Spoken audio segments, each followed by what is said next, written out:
네, 생생한 정치 이슈를 색다른 시각으로 집중 분석하는 정치 본색.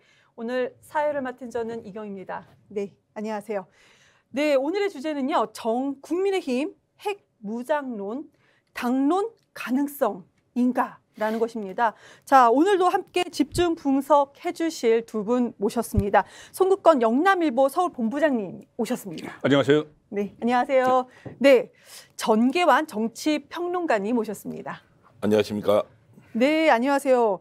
오늘은 두 분 만나서 반갑기는 한데요. 오늘 주제는 그렇게 반가운 주제는 아닌 것 같습니다. 결론이 어떻게 나도 한반도의 위기 상황인 것은 맞는 것 같습니다. 자, 핵무장 외치고 있습니다. 국민의힘에서요. 그런데 지금 전술핵 배치를 대통령이 직접 입으로 얼마 전에 좀 꺼냈었거든요. 그런데 우리가 핵 배치가 불가능한 부분은 91년 미소 합의 때 이미 됐고 92년에 그래서 노태우 정부 때에도 한반도 비핵화 공동 선언을 하지 않았습니까? 네. 그러면은 지금 윤석열 대통령 집권한 지 6개월도 안 됐는데 이 비핵화 공동 선언 파기하는 것입니까? 지금 당장 파기할 수는 없죠. 지금 여러 가능성을 열어놓고 있는 건데 심지어 국민의힘 안에서 자체 핵 개발 이야기도 나오고 미군의 전술핵 재배치 이런 이야기까지 나오는데 지금 현재 기조는 어쨌든 핵우산, 미군의 핵우산 안에 들어가 있는 것이죠. 그래서 확장 억제 이 기조를 이어왔는데 지금까지는 상황이 상당히 좀 달라졌어요. 문재인 정부 때까지는 그래도 어떻게 보면 미사일 발사 실험에 가까웠거든요. 그것은 핵탄두를 싣고 가는 그 미사일 발사 실험이었는데 지난번 10월 10일 날 노동당 창건일에 전략핵 운용부대를 공개를 해버렸습니다. 전략핵 운용부대를 공개를 하고 실제로 최근에 이 미사일 실험 발사를 하는 것을 보면은 거의 400km, 600km 그러면 한반도 계룡대, 군부대 있는 계룡대 이런 데를 겨냥한 실험을 계속하고 실험하는 발사 장소도 무슨 저수지에서 쏜다든가 아니면은 레일에 위에서 쏜다든가 이것은 어떻게 보면은 전략핵을 본격적으로 그러니까 그전에는 미사일 실험이었다고 보면은 이제 핵 실험이라고 보는 거예요. 핵 발사 실험.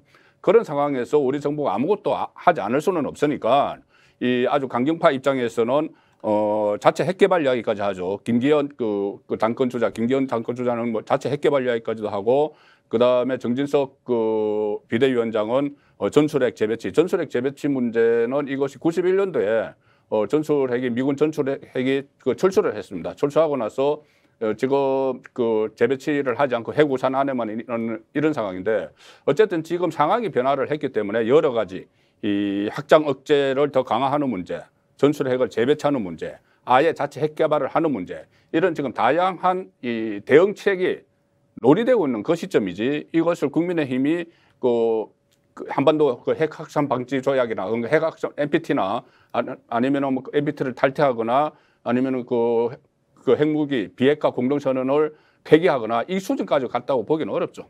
여러 가지 다양한 이야기들이 나오는 과정입니다. 어떤 정책도 실현 가능성을 따져보고 해야 되는데 지금 전술핵 배치 문제, 그다음에 NPT 탈퇴 이야기도 있습니다. 네. 핵 확산 금지 조약 탈퇴한다. 독자적인 핵 무장을 하자. 이게 현실성이 있는 이야기입니까? 제가 이제 말씀드리는 것은 정치인이 어떤 방안을 내놓을 때 그것이 실현 가능한지 아닌지 따져야 되는데 지금 세 가지 모두 우리 국가가 자력으로 할 수 있는 게 없어요. 왜냐하면 미국의 핵 정책에 의해서 한반도는 비핵화라는 기본 노선에 중국도 동의하고 미국도 동의하는 상황에서 북한이 저렇게 핵무기를 개발하고 있지만 국제사회는 북한을 핵 보유국으로 인정하지 않고 있어요. 그만큼 핵이라는 것이 갖고 있는 위험성이 크기 때문에 그 핵을 가지고 있지만 핵무기 보유국으로 인정받지 못하는 상황에서 북한이 이렇게 위협을 가한다고 해서 우리가 자체적으로 핵무기 개발을 하자? 누가 이걸 허용합니까? 우리가 우라늄을 가지고 있습니까? 이게 안 된단 말이에요.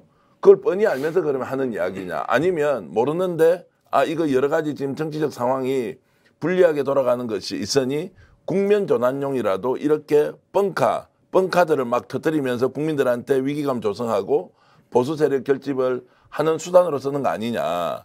너무나 얼토당토하지도 않은 이야기를 가지고 마치 전술핵 배치가 가능할 것처럼 포괄적으로 종합적으로 검토합니다. 미국이 인정을 하냐고요. 미국이 어떤 경우에도 한반도 이남에서는 핵무기를 보유하지 않고 만약 북한의 위협이 오면 우리가 갖고 있는 핵으로 어떤 식으로 북한을 저지하고 또 타격하고 이렇게 하는 것이다. 이렇게 먼저 말씀을 좀 드리면서 현재 국민의힘 내에서 나오는 이런 강경한 발언들은 실현 가능성이 전혀 없는 그냥 막 지르기 무책임한 정치적 언행이다 이렇게 저는 보고 있죠. 실현 가능성이라는 말씀에서 저는 이제 두 가지를 질문을 드릴 건데 우선 첫 번째 현실성과 핵 개발 중에서 현실성을 먼저 말씀을 좀 질문을 드릴게요. 지금 한미 원자력 협정이 되어 있습니다. 그러면은 한미 원자력 협정으로 인해서 우리나라가 지금 현재 원전 연료를 안전적으로 이제 공급을 받고 핵 폐기물 그러니까 원전 그 폐기물에 대해서도 관리하는 그런 것을 지금 지원받고 있지 않습니까? 미국에 대해서. 그런데 지금 윤석열 대통령은 2030년도까지 원전에 대해서 32%까지 오히려 올리겠다 주장을 했어요. 근데 지금 이렇게 우리가 핵 개발을 한다는 것 자체 그러면 원자력 협정에 의해서 원전 연료를 우리가 공급받지 못하는 상황이 되거든요. 그럼 이게 현실 가능성이 아니 있는 그러니까 자체 것이냐. 핵 개발을 하는 것이 확정이 되면은 두 가지가 완전히 부딪히는 거죠. 말도 안 네. 되는 이야기죠. 그리고 우리가 자체 핵 개발을 못 합니다. 뭐 기술력도 그렇지만은 만약에 자체로 핵을 가져면은 우리가 국제사회로부터 제재를 받아요. 지금 북한하고 똑같이 제재 받아요. 우리나라 무역으로 먹고 사는 나라가 제재를 받을 수는 없잖아요. 그리고 또 그것뿐이 아니고 이 원전 발전도 아예 못하게 됩니다. 그렇게 되면은 우리나라 원전 강국에서 조금 전에 말씀하신 것처럼 이 탈원전 정책을 다시 그 선회를 해서 이 원전 수출까지 지금 이야기가 나오는데 경제 자체가 흔들려요. 그 자체 핵 개발을 하면은. 자, 그런데 그렇다고 해서 아무 그 논의도 안 할 것이냐. 지금 그동안에 해왔던 어떤 뭐 외교적 대화에 의한 그 해결이나 그 육자회담 같은 것도 계속했잖아요. 그게 지금 안 됐고 대북 제재가 그다음에 대북 제재인데 오늘 우리나라도 뭐 대북 독자 제재를 5년 만에 했다고 하는데 대북 제재를 그 국제사회에서 그렇게 오래 해도 오히려 더 강화를 하고 있는 거예요. 지금 핵 개발 문제를 더 실전용으로 하고 있기 때문에 그렇다면은 우리가 여러 가지를 그 대응 방안을 난상 토론을 하는 식으로 해야 돼요. 조금 전에 그 정기한 대표께서 말씀하신 대로 우리가 할 수 있는 거 없습니다. 전술 핵 재배치 문제도 미국이 지금 중국과 그러면 완전히 대치를 해야 되는데 전술 핵 재배치 안 하려고 해요. 그리고 사실 제가 이게 한반도에 전술 핵이 있었잖아요. 그 91년도에 나갔거든요. 미군에서 철수를 했거든요. 제가 80년대 초반에 군 생활을 했는데 그때 제가 포반장이었어요. 우리가 그 가장 중요하게 생각했던 게 뭐냐면 핵투발 훈련이라는 게 있는데 이 전술 핵은 155mm 포나 8인치 포로 쏠 수 있어요. 제가 155mm 그 포반장을 했기 때문에 핵투발 훈련을 나가면 어떻게 하냐면은 처음에 가서 참호하고 그 포 방치하고 우리가 다 해요. 한국군이 다 하고 마지막에 쫙 물렀습니다. 물러서면 미군들이 집차를 타고 쫙 와가지고 미군들이 다 마지막은 다 조작하는 거예요. 그러니까 사소한 핵과 관련된 사소한 것도 한국에는 안 줍니다. 그 핵 개발과 관련한 그런 상황이기 때문에 현실적으로는 어려운 건데 그래도 이 그동안의 외교적 대화나 경제적 제재가 제대로 먹혀들지 않고 더 이렇게 확장이 되고 있기 때문에 여러 가지 가능성을 놓고 물론 이 뭐 자체 핵 개발이나 전술핵 재배치는 미국과도 협의를 해야 된다는 걸 전제로 지금 계속 이야기를 하고 있어서 이 논의 자체를 막으면 안 될 것 같아요. 그러니까 제가 이제 말씀드리고 싶은 것은 현실성이 없는 것을 이렇게 강조하고 나오는 이유가 뭔지를 너무 불안한 거죠. 국민들이 불안한 거. 아니 국민들이 불안하면 이것이 불안하지 않도록 자 북한에서 그러면 미사일을 계속 쏘고 핵 탐지까지 가능한 그 예를 들어서 이제 신형 미사일을 계속 쏘아대고 있다 이러면 이 문제를 어떻게 해결할 것인지 어떻게 해결하죠? 아니 미국이 일단 나서서 실제로 북한의 진위가 뭔지를 좀 파악을 해야 될 거 아닙니까? 우선적으로 북한이 저렇게 미사일을 쏘는 것은 혹시라도 한미일 합동군사훈련을 통해서 대북 참수작전을 한다. 원점 타격을 한다. 만약 너희들이 그렇게 혹시라도 선제 공격을 할 기미가 있으면 그냥 아예 북폭을 해서 끝장을 내겠다라고 하는 위협을 지금 가하고 있지 않습니까? 그러면 그런 상황에서 북한이 자기들도 방어적 성격으로 이렇게 행동할 수도 있고 또는 선제적으로 미사일을 쏘아 올리면서 뭔가 북미 간의 대화를 하고 싶은데 그 기회 자체가 원천적으로 차단이 되어 있으니까 이런 것에 대한 일정한 시그널일 수도 있는데 그 북한이 가지고 있는 원래의 목적이 무엇인지를 정확하게 파악해서 이것을 대화의 장으로 끌어내고 궁극적으로 한반도 비핵화 문제를 실현해야 하니까 그 단계를 맞추어서 논의하고 협의하고 따져보는 필요성이 있는데 그거 전혀 없이 자 제재가 먹히지 않는다. 그래서 북한은 다시 미사일 쏘아 올린다. 그리고 우리는 강대강 대치로 북한을 더 길들여야 되겠다. 이 방식으로 가서는 북한 문제를 해결할 수 없다는 것은 지난 30년 동안 북한이 핵 개발하는 과정에서 실질적으로 먹히지 않았다는 거예요. 그러면 북한이 핵을 가지고 있는 것을 현실적으로 인정할 것이냐 아니냐. 두 가지지 않습니까? 하나는 공식적으로 인정하지 않는다. 그러나 비공식적으로 핵이 없다고 볼 거냐 있다고 볼 거냐라는 것은 우리 국익의 관점에서 북한 문제를 어떻게 다루어 갈 것인지 매우 신중한 접근 그리고 미국과의 공조체제 하에서 어떻게 북한을 다루어 갈 것인지 고민해야 되는데 그것 없이 그냥 북한 쏘니까 강대강 대치다. 그러면서 윤석열 대통령이 적극적으로 개입하는 것은 현재 국내 정치 상황을 모면하기 위해서 아예 모르겠다. 그냥 우리 보수정 결집시키고 북한은 강대강 가더라도 내 집권의 기반은 유지된다. 이렇게 생각하고 행동할 수 있다는 겁니다. 지금 윤석열 대통령이나 국민의힘에서 하는 얘기를 가만히 들어보면은 한반도 비핵화는 이미 좀 멀어지는 것은 아닌가. 지금 말씀 주신 것으로 보면은 핵 개발할 것이냐. 핵 보유를 할 것이냐 그 부분에 대해서 지금 논의를 하지 않은 것 같아요. 그런데 그 가운데 국민 불안은 훨씬 더 가중되어 있거든요. 그런데 지금 우리가 또 조약이 하나 있어요. 핵 확산 금지 조약이라는 것이 있습니다. 이것은 한마디로 핵이 비핵화 국가가 핵을 개발할 수 없게 하는 것이고 그러니까 핵이 있는 국가가 비핵화 국가에게 그 핵을 양도하지 못하게 하는 것인데 그런 윤석열 대통령의 말에 의하면은 지금 핵 확산 금지 조약을 탈퇴 선언이냐 라는 그런 궁금증까지 생기더라고요. 아니 만약에 자체 핵 개발을 하거나 하면은 그 탈퇴 안 할 수가 없는 건데 그러면은 제가 말씀드렸다시피 엄청난 국제적 제재를 받고 그거 저 한국 경제가 견딜 수가 없어요. 그런데 지금 자꾸 그 자체 핵 개발을 하자는 건 아주 소수의 목소리인데 그걸 가지고 자꾸 그 어떤 부작용, 역작용을 이야기하는 것은 지금 너무 시기상조라는 느낌이 드는 것이고 지금 말씀하신 그 NPT 핵확산 그 방지 조약 이것이 이 94년에 그 북한은 탈퇴했습니다. 91년에 남북 그 공동 비핵화 한반도 비핵화 공동 선언을 해놓고 94년에 NPT 탈퇴해 버렸어요. 우리는 계속 들어가 있는 겁니다. 들어가 있는 거고 우리는 그 기조를 계속 유지를 해야죠.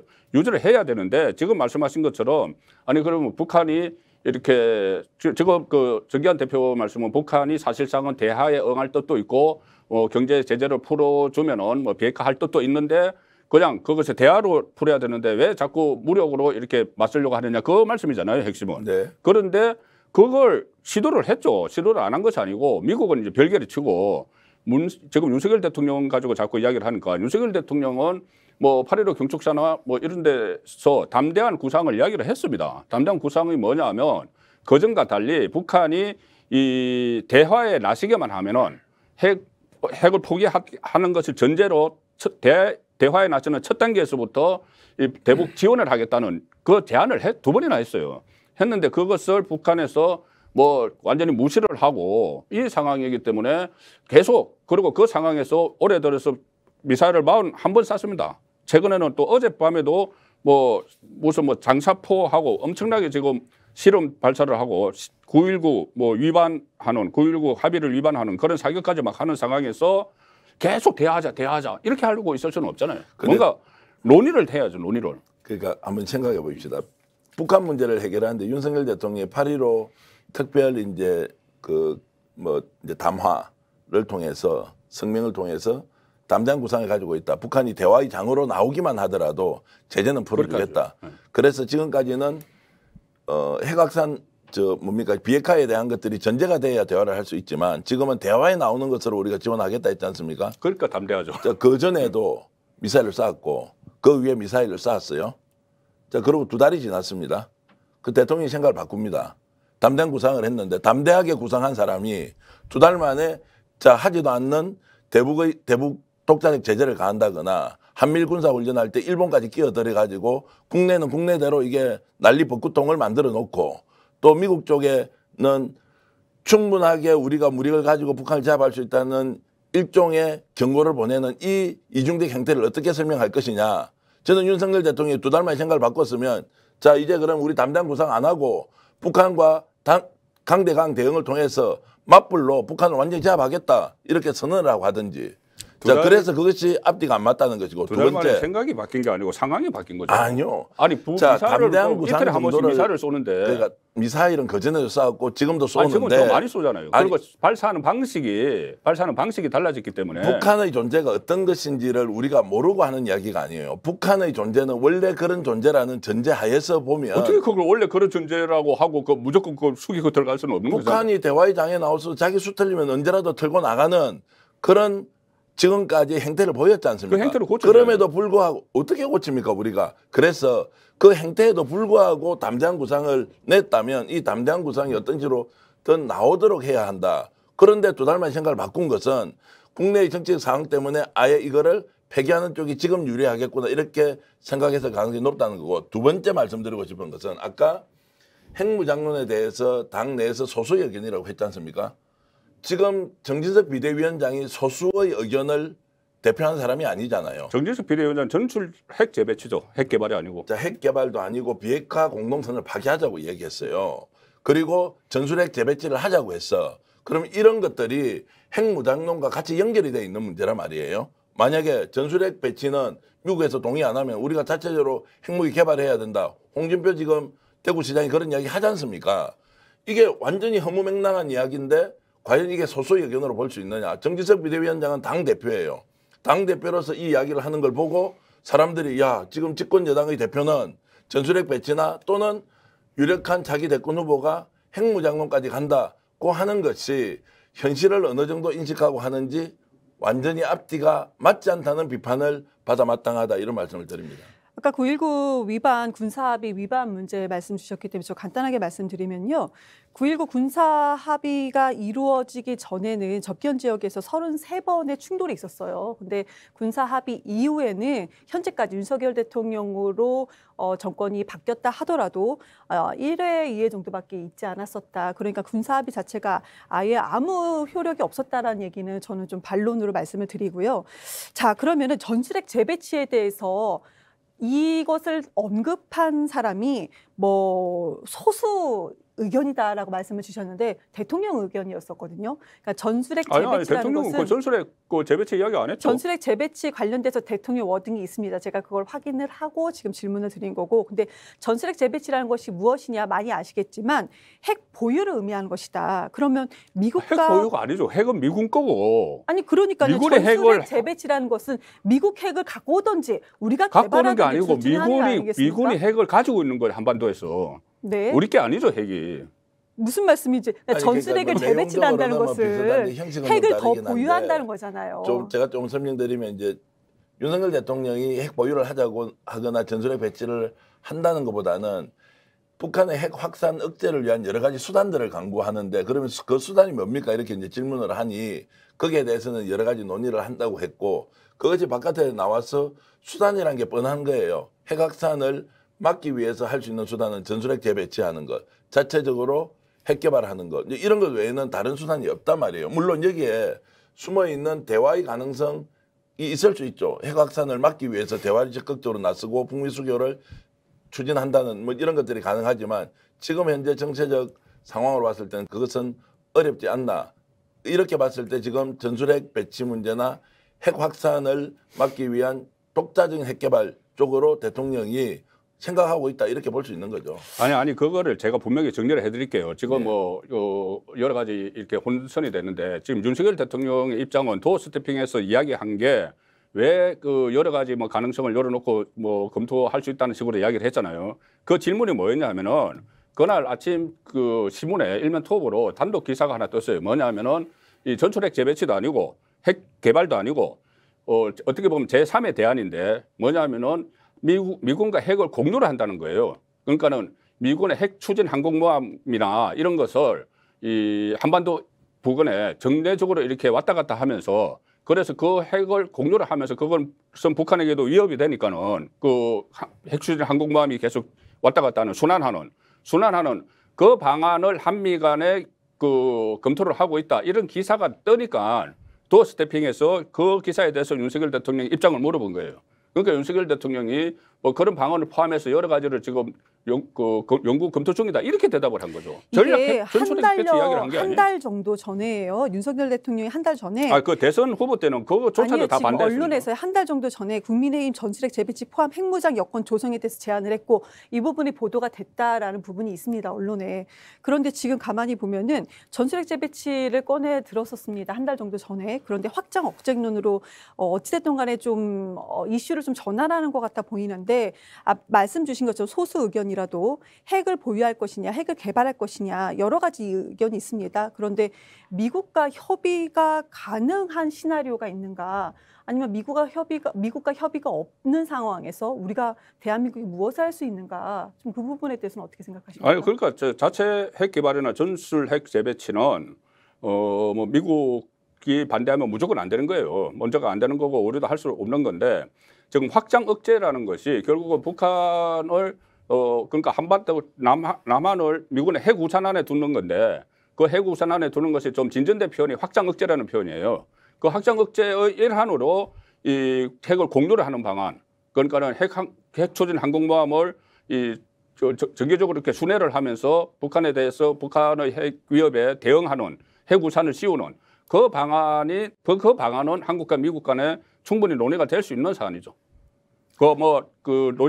미국 자체 핵 개발이나 전술핵 재배치는 미국이 반대하면 전혀 이루어질 수가 없지만 미국 입장에서도 얼마 전에 이 괌을 겨냥한 4,000km를 날아가는 미사일을 쏘고 했지 않습니까? 네. 그렇다면 미국 입장에서도 이 북한의 핵이 한국만 노리는 게 아니고 일본만 노리는 것도 아니고 미국만이 아니고 세계를 다 노리고 있기 때문에 한미일 그 대잠수함 훈련도 벌어진 거고 SLBM 발사 때문에 그리고 조금 전에 뭐 일본까지 끌어들였다고 했는데 그것은 문재인 정부 때부터 해왔던 거고 어쨌든 이 미국과 할 수 있는 최선의 방법이 저는 신문에서 보도된 한미가 검토 중이다. 그리고 윤석열 대통령이 그것도 여러 방안의 하나라고는 뉘앙스로 이야기한 그 공유하는 문제.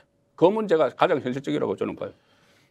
지금 저는 문재인 정부 때 한미일이 같이 이제 군사 훈련을 했다거나 이런 부분에 대해서도 우리가 좀 더 면밀하게 따져야 될 것은 그 훈련의 성격이 뭐냐. 예를 들어 재난 구조 훈련이냐 또는 어떤 상황이 되었을 때 그 후방에서 지원하는 이런 문제이냐 또는 이번에 이제 알려진 바대로라면 실제로 북한을 직접 타격해서 어떤 식으로든 공격적 요소를 가지고 하는 훈련이냐 이게 성격이 다 다르다고 생각을 하고요. 저는 단순히 우길기를 일본 함정에 군함에 단다 만다 이런 문제가 아니라 실질적인 내용이 뭔지를 따져봐야 하는데 네네. 미국은 끊임없이 대한민국이 일본과 군사적 협력 관계를 유지하면서 대북 억제를 하기를 바라는 것이고 대한민국의 위치에서 보면 그런 미국의 요구를 듣지 않을 수는 없지만 중국과 북한과의 관계를 고려했을 때 적극적으로 개입해서 여기가 신냉전 체제로서 다시 갈등 구조를 만들어서는 안 되는 이 두 가지를 동시에 해결해야 되기 때문에 단순히 한미일이 합동으로 군사훈련을 했다라고 하는 것으로 문재인 때도 했는데 윤석열 때는 왜 못하느냐 이런 논리는 너무나 상황을 단순화시켜서 좀 말씀하는 것이라 생각하고요. 무엇보다도 중요한 것은 핵 문제는 어떤 쪽이든 사용하는 쪽이든 그것을 받는 또 쪽이든 상상을 못하는 가공할 만한 피해가 생기는 것이고 그것은 역사적으로 제2차 세계대전의 경험을 했고 지금도 우크라이나와 러시아가 저렇게 전쟁을 하면서도 러시아가 전술핵을 쓴다고 하니까 전 세계가 지금 일어나서 이렇게 난리를 치고 있는 상황 그만큼 그것이 무섭고 공포스러운 것이라는 거예요. 그러면 이런 공포적 상태를 어떻게 관리할 것이냐라고 판단을 할 때 이 관리가 적대적 대응으로 맞불 작전이나 이런 방식으로는 관리가 되지 않는다. 북한의 원래 속성으로 봤을 때. 그러면 여기에서 훨씬 더 복잡한 전략 전술을 가지고 이 핵 문제, 핵 확산에 대한 억제력을 가져야 하는데 그런 데 대한 계산이 전혀 없이 그냥 거두절미하고 강대강 대치다 이렇게 가는 윤석열 정부의 대북 또는 지금 한반도 안전과 관련된 정책은 심각하게 문제가 있다 이렇게 저는 봅니다. 그러니까 한반도 안전 정책에 대해서 저도 개인적으로 보면은 이 논란이 시작된 것이 독도 인근에서 한미일이 역사상 처음으로 군사 이제 공격 훈련을 한 거 아니겠습니까? 이것이 시작이었었는데 독도보다 일본 절도에서 더 가깝다고 하더라고요. 네, 120km, 한국에서는 네, 180km였는데 그래도 독도 인근에서 한 것은 처음이다. 과거에 했다는 것은 한국은 한국 쪽에 또 일본은 일본 쪽에서 이렇게 정보 교환 정도 하고 방어 훈련했다는 것인데 이것으로 시작된 이었습니다. 그런데 지금 보면은 한미일 북중러 대결 구도가 강화되고 있는 그런 상황이에요. 그런데 지금 오히려 한국에서는 더 강력하게 방어를 하겠다라는 건데 그런데 또 일본을 또 끌어들인 모양새라는 말이죠. 근데 저는 이런 생각이 들더라고요. 그럼 유엔 안보리에서 지금 북한이 그 미사일 발사를 더 한다고 하는데 유엔 안보리 지금 경제 제재를 러시아하고 중국이 안 할 가능성이 높지 않습니까? 지금도 그렇죠. 안 할 가능성이 높죠. 근데 예. 한미일 북중러 이렇게 구도로 된다면은 내 편인데 경제 제재 하겠습니까? 안 하겠죠. 그런데 그러면 미국 같은 경우는 오히려 그러면 군사적으로 더 위협을 하지 않겠느냐. 그럼 한반도는 한미일 북중러에서 한반도 우리 대한민국 자체는 리드권, 한반도에서 어떤 리드권을 일본에게 뺏긴 가운데 수동적으로 우리가 좀 이것을 이러지도 덜어지도 못한 상황이 지금 대통령이 만드는 것은 아닌가 좀 그런 생각이 들더라고요. 그 상황을 대통령이 만든 것이 아니고 북한 쪽에 만들었죠. 아니 그러니까는 일단 ICBM 미국에 대해서는 일단 내려치고 하면은 자 우리나라에서 그 조금 전에 상황 관리를 잘 해야 된다고 하셨는데 상황 관리를 하기 위해서 한국형 삼축 체제를 구축을 했어요. 그런데 한국형 삼축 체제가 뭐냐면 킬체인이죠. 저 발사를 하는 거 원점 타격하는 킬체인하고 그다음에 한국형 이 미사일 그 방어 체제, 미사일 방어 체제, 그다음에 대량 응징 보복인데 이 세 개는 다 필요성은 인정을 하시잖아요. 발사하기 전에 거기서 원점을 타격해야 되는 킬체인도 필요한 거고 그다음에 이 미사일 방어 체제를 해서 그 사드 같은 걸로 해서 뭐 막는 거. 그다음에 당하고만 있을 수 없으니까 다시 대량 응징 보복을 하겠다는 선포를 해야 되는 거죠. 세 개가 필요해서 그것을 운영이 되어 왔는데 그중에서 두 개가 지금 무력화돼 버린 거예요. 왜냐하면 킬체인이 원점을 타격을 해야 되는데 저수지 아래에서 쏘고 막 이러니까 원점을 모르잖아요. 그래서 그게 무력화돼 버렸고 미사일 방어 체제도 지금 순항 미사일을 쏘니까 순항 미사일을 쐈다가 뭐 탄도 미사일을 쐈다가 그러니까는 네네. 순항 미사일은 이게 안 잡혀요. 그렇기 때문에 삼축 체제 중에서 최근에 두 축이 무너졌기 때문에 새로운 상황이 돼버린 거죠. 새로운 상황에 맞춰서 지금 이런저런 논의들이 나오기 시작하는 거죠. 그러니까 이제 자체적으로 방어 체제를 구축하는 것은 얼마나 돈이 많이 들더라도 저는 반드시 해야 된다고 생각하고요. 그 국방력을 강화시키는 것 자체가 전쟁을 막는 평화의 수단이기 때문에 그것은 우리가 놓쳐서는 안 되고 지켜야 한다 이렇게 보고요. 다만 북한에서 예를 들어서 순항 미사일을 쏘기 때문에 레이더에 잡히지 않기 때문에 그 상황을 보고 우리가 예를 들어서 무기 체제를 개편한다든지 어떻게 보면 미국은 이미 그 무기 체제가 개편이 되어서 이번에 러시아 우크라이나 전쟁 보면 미국의 신형 무기들이 가서 러시아군을 초토화시키고 있단 말이에요. 이런 걸로 보면 충분히 북한의 어떤 도발에 대해서 대응할 수 있는 미국의 수단은 있다. 다만 확인이 안 될 뿐이다. 그런데 저는 위기가 발생하는 그 지점, 북한 쪽에서 생기는 미사일 도발 문제를 어떻게 해결할 것인가가 북한이 신형 미사일을 개발해서 우리가 당할 수 있기 때문에 강대강으로 가자는 것은 너무나 단순한 접근이라고 보는 거예요. 그 사람들은 자기들의 무기체계가 무력화되기 때문에 좀 더 고도화시켜서 확실하게 공격의 수단을 확보하고 있다는 것을 보여주고 싶은 것이고 그 보여주고 싶다는 것은 실질적으로 북한이 전쟁을 하고 싶어서 저렇게 하고 있느냐 아니면 저런 무력시의 수단이 국제사회의 제재를 풀고 어떻게든 김정은 체제가 안정적으로 유지되도록 하기 위한 자신들의 과시냐 이거 좀 따져봐야 될 거 아닙니까? 북한에 저렇게 미사일을 쏘는 것은 자 대한민국하고 전쟁하자 일본하고 전쟁하자 이런 게 아니란 말이에요. 거기는 동의하지 않습니까? 아니 전쟁은 총 한 방에서 시작되는 거예요. 전쟁이 아니, 원래 북한의 원래 목적이 6.25처럼 딱 원래 계획돼서 들어오는 이 전쟁도 있지만 1차 세계대전 같은 경우는 총성 한 방에서 시작되는 북한에서 그러면 그 전쟁을 일으켜서 지금 핵무기를 사용해서 남한을 초토화시키는 것이 북한에 어떤 이익이 있어요? 만약에 북한이 만약 지금 핵 미사일을 탑재해서 쏘았다 어디로? 그러면 우리 하는 이야기 있습니다. 미국이 30분 안에 북한을 초토화시킬 수 있는 무력을 가지고 있다는 거예요. 한두 방은 맞을 수 있지만 북한은 그 자리에서 김정은 체제부터 북한의 모든 군부나 모든 시설은 미군의 막강한 군사력이 동시다발적으로 타격을 하면 물론 거기에서는 엄청난 인명피해가 생기겠죠. 그걸 알고 있는 북한이 실익도 없는데 미사일을 쏴서 남한을 초토하거나 일본을 어떤 식으로 해서 공격해서 점령, 지배? 이 가능한 이야기가 아니지 않습니까? 그러면 북한이 지금 이렇게 미사일을 가지고 핵무기 개발하는 목표가 전쟁을 일으켜서 특정 국가를 점령하겠다는 목적이 아니라는 거예요.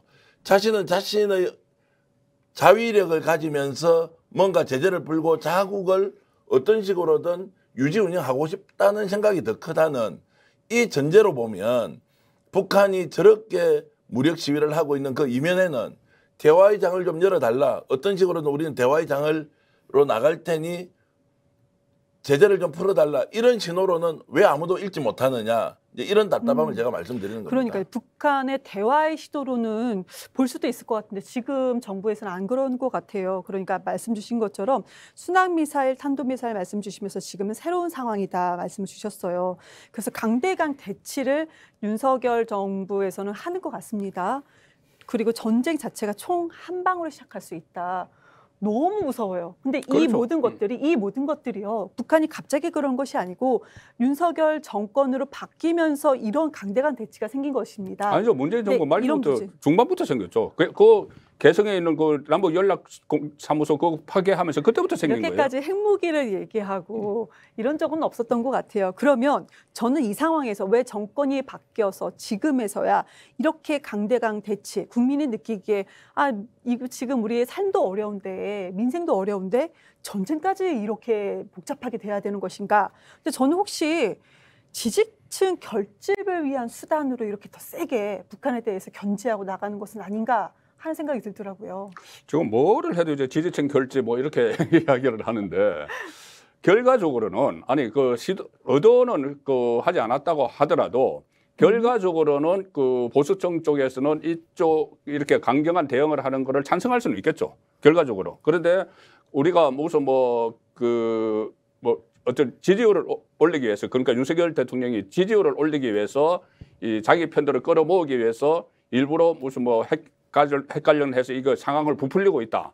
뭐 그렇게 보기에는 지금 어려운 상황이죠. 실제로 41발의 미사일이 날아왔고 그다음에 이 여러 가지 뭐 미사일 방식도 다르고 발사하는 방식도 다르고 또 실제로 김정은 위원장이 직접 7번의 발사 현장에 전부 다 나와가지고 다 현장 지휘를 했고 또 북한의 노동신문이 이 북한의 전술 핵 부대가 있다는 것을 공개를 해버렸잖아요. 그전에는 뭐 전술 핵 부대 이런 거 이야기 안 했습니다. 뭐 군사 퍼레이드 할 때도 그런 건 없었는데 전술 핵 부대를 공개를 한 이 상황에서는 이 마땅히 그 대응을 해야죠. 안 그러면 북한 핵을 뭐 머리에 이고 살아야 되는 이런 상황인데 어쨌든 해결책이 그렇다고 지금 이렇게 강경하게만 하고 있지 않을 거예요. 물밑 대화도 네. 어느 정도 뭐 준비는 하고 있겠죠. 진짜요? 있겠죠요? 아니면 있으니까? 아니 거기 그 대통령실에도 외교안보실에서도 그 강경론자가 있고 온건론자가 있고 그런 상황이에요. 네네. 이명박 정부 때 그 맡았던 뭐 김성한 그 안보실장 같은 경우도 어떻게 보면 상당히 좀 그 온건론에 가까워요. 그 한때는 전술 핵 문제도 이야기를 했지만 뭐 불가피한 경우에 그렇게 하지만은 어쨌든 이 미국과 협의를 해서 원만하게 풀어야 된다는 그런 온건론자도 있기 때문에 이게 겉으로만 나타나는 이것만 가지고 너무 뭐 지지층 결집을 위해서 뭐 일종의 뭐 무력 쇼를 한다 이렇게 볼 건 아니라고 봐요. 대통령이 너무 처음에 세게 나가서요. 어떻게 보십니까? 결집 수단으로 보이지 않으세요? 저는 뭐 당연히 결집 수단으로 지금 누군가가 뭐 제안을 하고 대통령이 받아들였다고 보고 겉으로 말할 때는 이게 북한이 이러는데 우리 가만히 있으면 되겠습니까?라고 하는 것은 그 말은 맞아 보이지만 내용적으로는 지지층 결집 수단으로 쓰고 있다.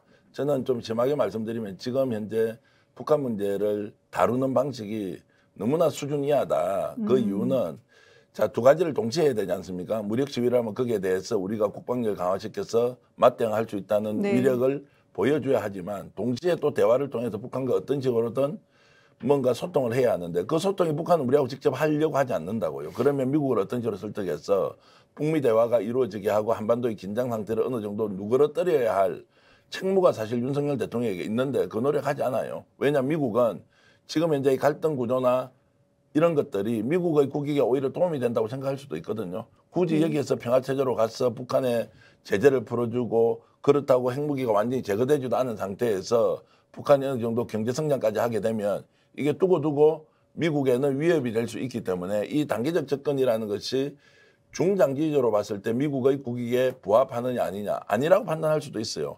이제 그런 것들이 한반도에서 다 녹아나니까 특히나 지금은 미중 간의 갈등이 좀 더 무역 전쟁이 아니라 실제로 이제 G2 체제에서 어떻게 하면 세계 패권을 쥐고 흔들 것이냐라고 했을 때 오히려 북한이 핵무기를 가지고 있으면서 갈등 상황을 계속 유지하는 것이 미국의 국익에 도움이 된다 생각할 수 있다는 것이고요. 또 하나는 제가 윤석열 대통령에게 지지층 결집 수단으로 좀 쓰지 말라고 이렇게 요청을 하는 이유는 실제로 기득권 세력 또는 정치적으로 힘을 가진 사람이 갈등을 가지고 있으면 유리합니까? 갈등이 해소되면 유리하겠습니까? 저는 불행하게도 한국 정치의 현장을 늘 살펴보면 네. 갈등을 고조시킬수록 이익을 보는 집단이 반드시 생기고 그 이익을 보는 집단은 국민이 아니라 이미 기득권을 가지고 있는 집단이다. 그러면 남북 문제도 기업가의 정신으로 보면 어떤 식으로든 개방을 해서 북한 개발을 통해서 우리가 새로운 일자리도 만들고 경제적 성장의 동기부여를 하겠다고 하지만 네. 그것은 너무나 멀고 긴 이야기예요. 단순히 국내 사정으로만 보면 지금 현재 보수청, 거구청은 북한과 갈등을 가지고 가면 가져갈수록 자신들이 할 이야기가 많아지고 세력이 넓어지는 이런 원리를 너무나 잘 알고 있다는 거죠. 그래서 공산주의자라고 발언해도 그 맞네. 문재인 알고 보니까 빨갱이 맞잖아. 임종석 저 북한하고 내통한 사람 아니냐. 그 맞네. 과거에 전대회 부회장했으니까 주사파였네. 이렇게 막 뭉태기로 몰아서 수십 년 지난 네네. 일을 다시 환기시키면서 하는 그런 행위가 저는 단순히 의식체계에서 나오는 진실 고백 이런 것이 아니라 지금 현재 자신의 기득권을 지키기 위해서 공고하게 형성되어 있는 그런 기득권 유지 수단으로 사용하고 있고 그 사람들의 의견이나 그 사람들의 본심이 윤석열 대통령에 전달이 되어서 윤 대통령도 담대한 구상을 밝힌 지 2달 만에 강대강으로 가겠다라고 하는 정치적 수단을 선택했다 이렇게 보고 있습니다. 지금 말씀 중에서는 갈등을 고조시켜서 이익을 보는 집단이 있다. 이 말씀은 지금 이렇게 한반도의 갈등을 고조시켜서 보수층이 이익을 보는 것은 아니냐라는 말씀이 이 중에 있는 것 같아요. 반론이 있으실 것 같은데요. 그 전에 뭐 휴전선에서 북한이 뭐 총을 쏘도록 우리가 유도를 했다. 그래서 긴장 관계를 높이려고 그래서 보수층이 유리하도록 뭐 그런 이야기, 총풍 사건 같은 거 있었죠. 그런데 지금 그렇게 이제 문제를 풀어나가면은 우리 이 남한의 강경파들이 북한의 도발을 유도를 했다 이렇게 되는 거잖아요. 그러니까 가령 예를 들어서 환경론자들이 환경이 잘 되기를 바라지 않는다 이런 말이 있어요. 환경이 완전히 네. 좋아져 버리면 환경론자들이 할 일이 없어지니까 네네. 어떤 환경단체 같은데 그건 농담 삼아 하는 이야기인데 그러면 계속 갈등을 유발을 해서 우리가 이 기득권을 계속 보호를 한다. 기득권을 지킨다. 일부에서는 그렇게 뭐 생각을 하는 사람들도 있을 수도 있죠. 가령 예를 들어서 뭐 총기를 파는 사람들 그러니까 좀 뭐 무기를 뭐 다루는 사람들 무기상 뭐 이런 거는 그렇게 네. 할 수도 있겠죠.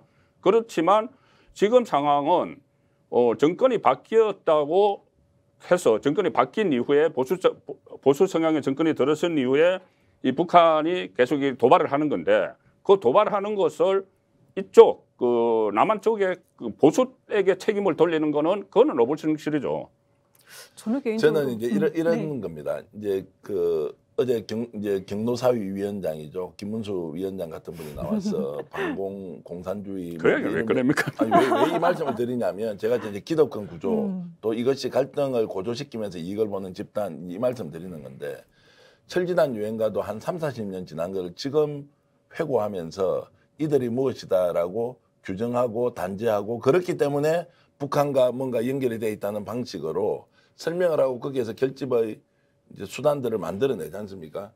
제가 지금 말씀드리는 것은 한국의 보수 세력이 갈등을 유발한다거나 전쟁을 촉발시키기 위해서 한다는 것이 아니라 최소한 북한의 행태에 대해서 비판을 하는 것도 좋지만 네. 대화라는 공간을 통해서 남북 문제는 어떤 식으로든 민족의 숙명처럼 해결해야 되고 그것이 반드시 단일한 국가를 만들어야 되는 것이 아니라 평화 공존이 가능한 어떤 식으로 일국이 체제가 되든 단일 국가 체제가 되든 가야 되는 우리 민족적 수건들이 있다는 거예요. 그거는 국가적 수건이고 그거는 보수 진보 정권 가리지 않고 그렇게 계속 추진을 해왔어요. 주도권을 북한이 가져가냐 남한이 가져가냐 이제 이런 갈등도 있었죠. 그런데 이 정부 들어서 지금 나오는 북한의 북한을 다루는 방식은 아예 30년, 40년 전의 정말 쌍팔년도 논리를 가지고 반공주의로 무장해서 북한은 절대 회개할 수 없는 집단이다라는 대전제하에 대화도 시도해보지 않고 북한이 쏘아 올리는 미사일에 대해서 즉각적인 군사적 대응만 가지고 가려는 그 부분이 문제다. 그러면 이렇게 강력하게 대응하는 그 무력의 수단들을 보유하고 있는 걸 보여주면 대화도 좀 해라. 왜 대화하는 모습은 아예 보이지 않느냐. 그럼 북한이라도 미국이라도 북한과 밀실에서 만나서 뭐 협의를 하고 있든지 이런 것도 보이지 않는다는 거예요. 네. 그게 답답해서 지금 드리는 말씀입니다. 저는 개인적으로 북한 갈등을 도발하도록 국민의힘이나 대통령실이 유도했다. 그 정도 능력은 있어 보이지 않고요. 오히려 북한에서 미사일을 쏘는 어떤 그런 도발에 대해서 무능하게 대처하고 지금에서야 비핵화를 얘기하는 등 갈등을 고조시키는 것은 아닌가. 그러니까 약간 조금 다른 것 같아요.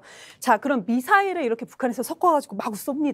그럼 북한의 속내는 아까 우리 그 평론가님께서는 대화 시도라고 살짝 말씀을 해주셨는데 그럼 진짜 북한의 속내는 무엇이라고 생각하십니까? 삿바 싸움하는 거예요. 삿바요? 저는 삽바 싸움하는 그 실험할 때 두 사람이 이렇게 이제 무섭게요? 핵으로요? 그러니까 비유가 이제 삽바 싸움을 그렇게 하는 건데 두 네. 사람이 유리한 이 위치를 잡으려고 계속 신경전을 벌이잖아요. 네. 북한 입장에서는 지금 물론 문재인 정부 후반부에는 좀 파탄이 나기는 했지만 가장 좋았던 때가 아마 미국의 그 트럼프가 있을 때, 네네. 한국에 문재인이 있을 때였을 거예요. 그래도 네. 뭐 트럼프와도 계속 그 미국 정상회담도 몇 차례 했고, 삼국 정상이 만나기도 했고, 그렇게 아마 거기서 제재를 좀 풀고 그 도보다리에서 뭐 제재 네. 푸는 그런 문제를 이야기했을 거예요. 네. 뭐 그렇게 해서 서로 뭐 그 서로 같이 발전해 나가자. 네네. 이 그렇죠. 문제를 했는데 나중에는 결국은 약속이 안 지켜졌는지 뭐였는지 엉클어졌습니다.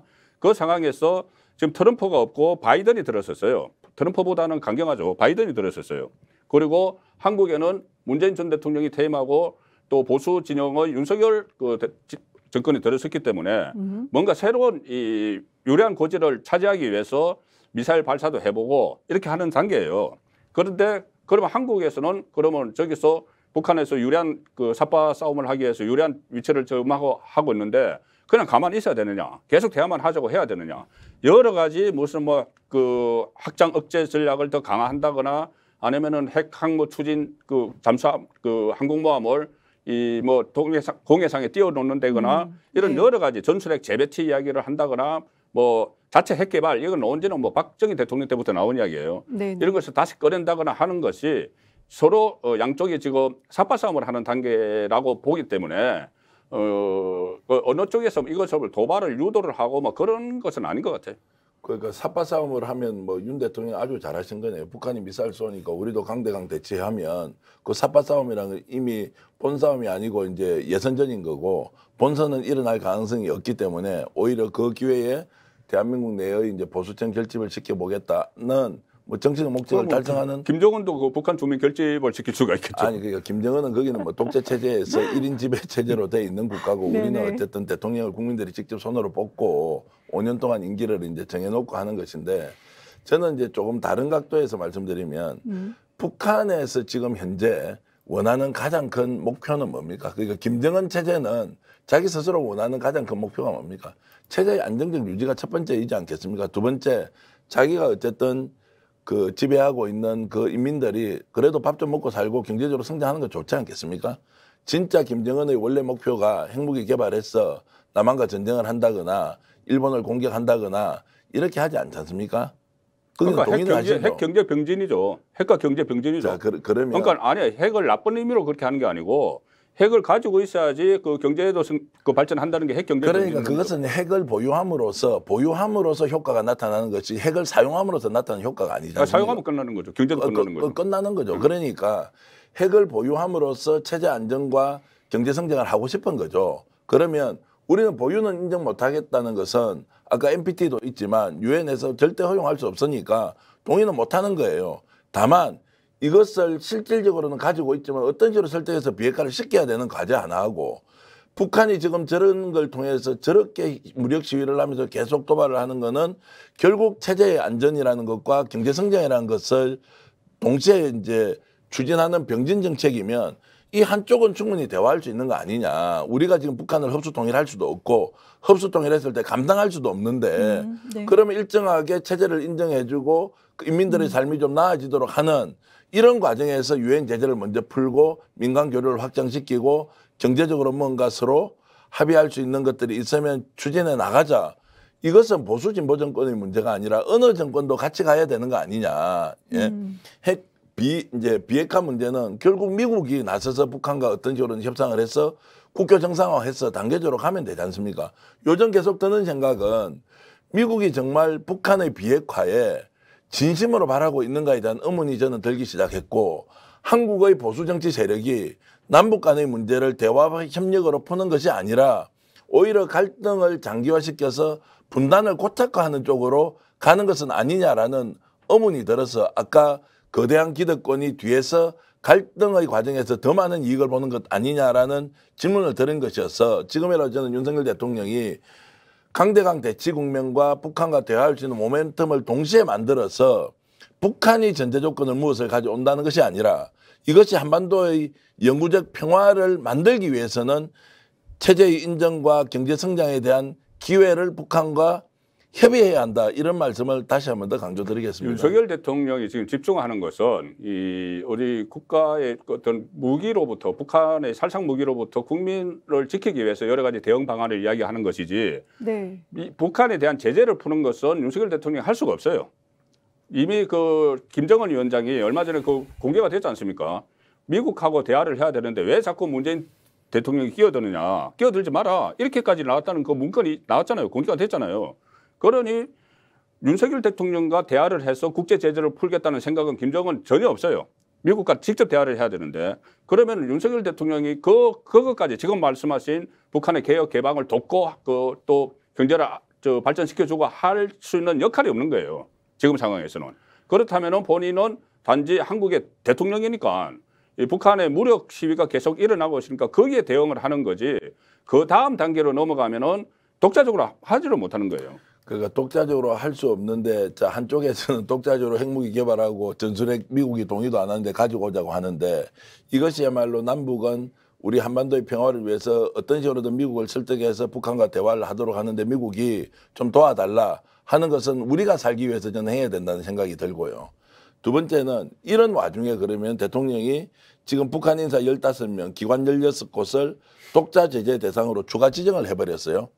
그러면 북한 문제는 우리가 할 게 아무것도 없는데 굳이 지금 이게 북한은 완전히 유엔 제재를 받아서 아무것도 할 수 없을 만큼 지금 혹독하게 제재를 받고 있는데 대한민국이 지금 이 시점에 미국이 북한이 핵미사일 개발하고 쏘아 올린다고 해서 이렇게 제재를 추가를 해버리면 대화의 장은 더 스스로 닫아버리는 것이니 이렇게 굳이 할 이유가 있느냐 이런 생각이 들어서 정말 북한 문제를 풀어가는 윤석열 대통령의 방식은 참 이해를 하기가 어렵다 이런 말씀을 드립니다. 마지막 질문입니다. 그러면 강대강 삿바 싸움 너무 무섭습니다. 그런데 지금 집권 여당 아니겠습니까? 그런 집권 여당으로서 이런 상황 아까는 좀 이렇게 해결할 수가 없다. 유엔 제재 풀 수 없다 이렇게 말씀 주셨는데 그럼에도 불구하고 집권 여당이 앞으로 해결을 어떻게 할 수 있다고 아니 있습니까? 그러니까 담대한 구상이라는 그것을 포기하면 안 되죠. 북한이 그렇게 그거에 대해서 일축하고 좀 걷어차버리는 것도 일종의 협상 전략입니다. 협상 전략이기 때문에 이런 모호한 전략이라는 게 있잖아요. 모성을 갖는 전략. 그래서 무슨 핵과 관련한 문제, 핵 개발이든 뭐 전술핵 배배체든 확장 억제든 이것은 계속 모호함을 가지고 가야 돼요. 모호한 상태로 가면서 이 경제적인 그러니까 협상 그 통로는 네. 계속 뚫고 있어야죠. 네. 저는 이제 한반도 상황이 특히 남북 문제는 더욱더 이제 악화료로 걸을 가능성이 높다고 보고요. 지금은 실제로 거꾸로 돌아가기도 어려울 만큼 북한은 북한대로 많이 나가버리고 또 우리는 미국과 북한을 대응하는 이제 뭐 태도 자체도 더욱더 이제 강경하게 지금 가버렸지 않습니까? 그래서 앞으로 이제 남북 문제는 참 험난한 길이 예상되는데 그럼에도 불구하고 우리는 대한민국의 주권자로서 국민으로서 한반도의 평화가 가장 우선이지 무력이나 전쟁을 통해서 뭔가를 상황 관리를 한다는 건 있을 수가 없다. 그리고 핵무기는 어떤 경우에도 북한 비핵화 시켜야 되지만 대한민국의 전술핵이든 또는 핵 자체 개발론이든 이런 쪽이 혹시 우리가 추진해야 된 정책처럼 가는 것은 너무너무 위험하기 때문에 어디까지가 우리가 지켜야 할 선이고 어디까지 우리가 넘어갈 수 있는지를 정확하게 따져보고 남북 문제를 관리해야 되지. 지금 윤석열 정부가 하는 강대강의 대치 방식, 독자 제재 추진 이런 걸로 가면 오히려 한반도는 더욱더 평화가 위협받을 수밖에 없다 이런 말씀을 드리겠습니다. 네, 강대강 대립으로 무색해진 담대한 구상인 듯합니다. 그래도 한반도의 평화의 주권은 대한민국이 리드해야 된다고 생각합니다. 네, 지금까지 정치 본색이었습니다. 감사합니다.